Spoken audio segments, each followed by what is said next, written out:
Imagine a warrior, a leader so formidable that his very name sends chills down the spine of his enemies. This is the story of Shaka Zulu. Born around the year 1787 in what we now know as KwaZulu-Natal, South Africa, Shaka was the son of Chief Senzangakona Kajama. He was a boy destined for greatness, but his path to power was not without its hurdles. Upon the death of his father, a fierce struggle for power ignited within the Zulu clan. Shaka found himself in a bitter contest with his half-brothers, Dingane and Muslangana. Despite the odds, he managed to navigate these treacherous waters, emerging as a formidable leader. His rise to power was a testament to his unwavering determination and strategic prowess. The stage was set, and a new era was about to begin. Shaka Zulu was on his way to reshape the fabric of the Zulu kingdom. Once in power, Shaka Zulu was not one to rest on his laurels. He had a vision for his kingdom, and he knew it would take a formidable army to realize it. Now, to create this formidable force, Shaka introduced a series of revolutionary military reforms. He didn't just tweak the existing system, he completely transformed it. The Zulu army, previously a loose collection of warriors, was morphed into a highly disciplined and terrifying force known as the Impis. The Impis were more than just soldiers. They were highly trained, meticulously disciplined, and unwaveringly loyal to their leader. Shaka understood that it wasn't just about having the numbers, it was about having a force that could move and strike with precision and unity. But Shaka's military genius didn't stop at reforming the army structure. No, he also innovated new fighting tactics, the most famous of which was the buffalo horns formation. This formation was a strategic masterpiece, designed to encircle and overwhelm enemy forces. Picture this. The main body of the army, the chest, would engage the enemy head-on, holding them in place. Meanwhile, the horns, or flank units, would sweep around to surround the enemy on both sides. It was a pincer movement, designed to trap the enemy, leaving them with no option but to fight or surrender. This was a radical departure from the traditional frontal assault tactics used by most armies of the time. It was a testament to Shaka's strategic brilliance and his ability to think outside the box. Through these military reforms and tactics, Shaka turned an ordinary army into an extraordinary one. The Impis became a force to be reckoned with, feared and respected across the region. With his army now a force to be reckoned with, Shaka Zulu was ready to expand his kingdom. And expand it, he did. But that's a story for the next chapter of Shaka Zulu's incredible journey. Shaka Zulu's reign was marked by a series of relentless conquests. He was a man on a mission. When he ascended to power, the Zulu kingdom was a relatively small tribal grouping.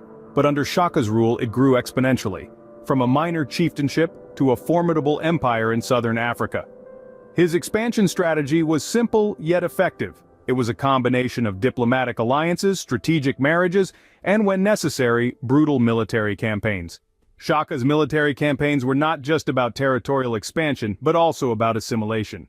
Conquered tribes were not annihilated in the conventional sense. Rather, they were absorbed into the Zulu kingdom, their warriors incorporated into the Zulu army. This was a smart move, as it not only increased the size of his army, but also significantly reduced the chances of rebellion. It was a strategy that created a diverse but unified kingdom, where everyone had a stake in the prosperity of the empire. His military genius extended beyond the battlefield. He understood the importance of logistics and supply chains in sustaining an army on the move. Shaka established a network of military kraals, or settlements, throughout his kingdom. These kraals served as administrative centers, supply depots, and training grounds for his warriors. Despite his reputation as a ruthless conqueror, Shaka was also a nation builder. He established a centralized administrative system, introduced a uniform military code, and set up a system of justice that was fair and transparent. He was a visionary leader who transformed a small tribal grouping into a powerful and respected nation. His rule, however, was not without controversy. His military campaigns often resulted in the displacement of people and the destruction of livelihoods. His reign was marked by violence and brutality, but it was also a period of growth and transformation. His reign was more than just military conquests. It was a cultural revolution. His leadership style, military tactics, and cultural influence left a lasting impact on the Zulu people and continue to shape discussions about African history and heritage. Shaka Zulu was not just a warrior, he was a visionary. He reshaped Zulu society in ways that would last for centuries. His reign marked a cultural revolution that touched every aspect of Zulu life. He introduced new social structures that brought about a sea change in the way the Zulu kingdom functioned. His rule was characterized by a unique blend of military practices and cultural rituals, which were deeply intertwined. Shaka believed that a strong army was the backbone of a strong society. Therefore, he transformed the Zulu army into an impi, a highly disciplined and formidable force. This was not just a military reform, it was a social reform. Shaka's impis were not just warriors, they were members of society, respected and revered. But Shaka's cultural revolution was not limited to military matters. He also introduced new rituals that instilled a sense of unity and loyalty among his people. He understood that a united people were a strong people, and he fostered this unity through shared rituals and customs. These rituals were not just about fostering unity, they were about fostering a strong Zulu identity. Shaka wanted his people to be proud of who they were, of their heritage, of their culture. He wanted them to understand that they were not just a collection of individuals, but a strong and united nation. One of the most significant cultural changes introduced by Shaka was the concept of age-grade regiments, or amabuto. Young men were grouped together into regiments according to their age, living and training together. This fostered a sense of camaraderie and brotherhood among them, strengthening the bonds of unity within the Zulu nation. Through these and other reforms, Shaka Zulu transformed the Zulu kingdom. He reshaped it into a strong, united, and proud nation that was ready to face any challenge.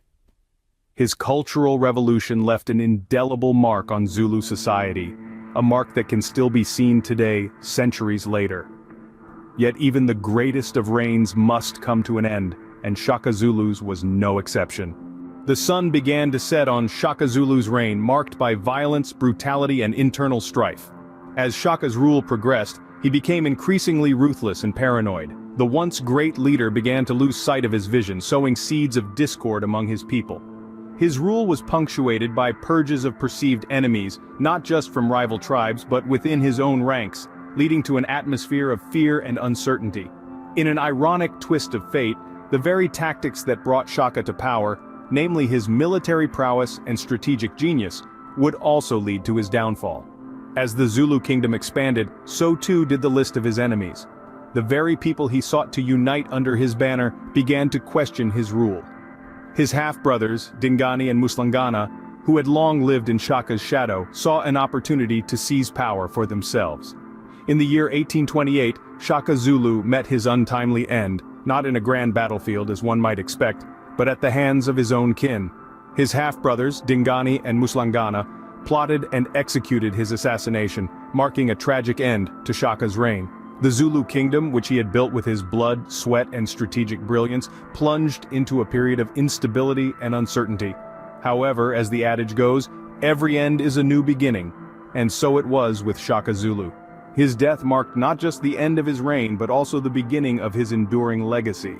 His name became synonymous with military genius, and the Zulu kingdom he built has since been recognized as one of the most significant empires in the history of southern Africa.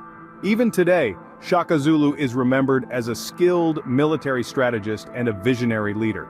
He transformed a small clan into a formidable force that left an indelible mark on the African continent. The military tactics he introduced, such as the buffalo horns formation, continue to be studied and admired for their effectiveness and ingenuity. In addition to his military prowess, Shaka is also lauded for his nation-building efforts. He fostered a sense of unity and loyalty among the Zulu people, promoting cultural pride and identity.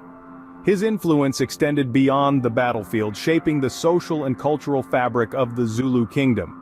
Despite his controversial rule, Shaka Zulu's influence is undeniable. His legacy, a testament to his vision and strength, continues to shape the Zulu people and the broader African history. His story serves as a reminder of the power of vision, the importance of strategic thinking, and the enduring impact of leadership. It is a story of resilience, ambition, and the will to build something lasting. And so, the tale of Shaka Zulu, the warrior king, continues to inspire and intrigue, reaching far beyond the plains of southern Africa into the realms of history and legend.